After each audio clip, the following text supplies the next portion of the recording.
photography, just off the top of the head. Sometimes it's a good idea to put people in the shot to give a sense of scale. Just been shooting over there in the distance in these caves, and they're quite large. Without a person in the shot, you really don't get the sense of it. 2, you go wide, get a wide-angle lens. This lens here is not a wide-angle lens, it's a 24-105 Canon lens. But I've got a 17-40 in the Canon range, or if you've got a kit lens, if you've got a crop sensor, 10-22 lens, go wide. This is the second tip.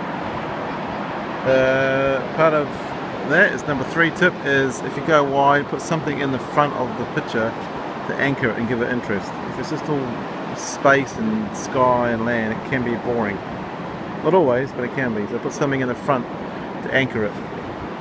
Tip 4, go long, get a long telephoto, get a 70-200 or something like that, and it'll compress hills and distance and make things feel like they're towering over you. So that's another one.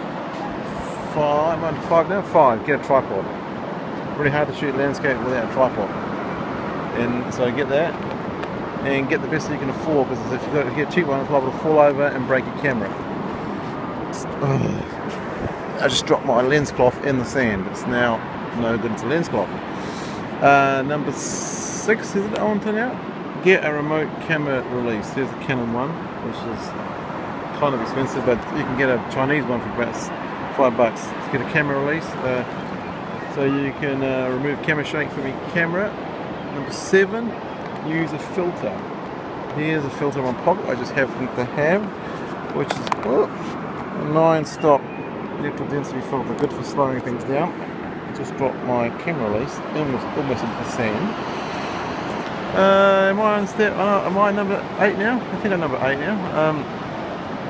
Number 8, try and avoid putting things in the middle of the frame. If you've got a landscape now, look in the sea here, try maybe having like that, a third of the sky or a third of the beach, but in the middle it doesn't always work. So number 9 this is kind of linked to number 8, but number 9 is try and avoid having the sun in the middle. Try and put the sun off center somewhere and create a bit of interest.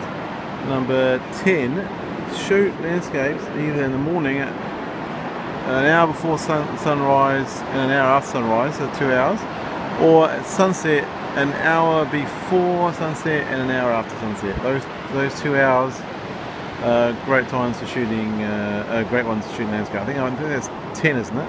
I might have lost count. Anyway, here's another one I just thought of. Get a neutral density filter, a graduated neutral density filter, so you can expose properly for the sky and the land. That's called a graduated neutral density filter. You'll find that you can't live without that. So I think that's actually 11 tips. And I hope the lovely sea there is not making too much background noise, and these photos I just made should have somebody in the frame to show a sense of scale. And I use a tripod and I use a camera release. Oh, by the way, if you don't have a camera release, sometimes you can, like on the Canon 7D here, you can 7D, 5D, you can turn your camera on. You can set it to fire at 2-second interval. So 2 seconds after you press the shutter, it will fire. So if you can't afford a camera release just yet, or forgot it, just use the 2-second delay. That'll remove any kind of shake that you get like that when you put your finger on the button. Okay, I hope that's some good tips. I lost count. It's hard to count when you're juggling a camera and all sorts of stuff. Contact me via my email if you've got any questions, and I'll be posting some photos from this trip. This is what's called the Catlins, the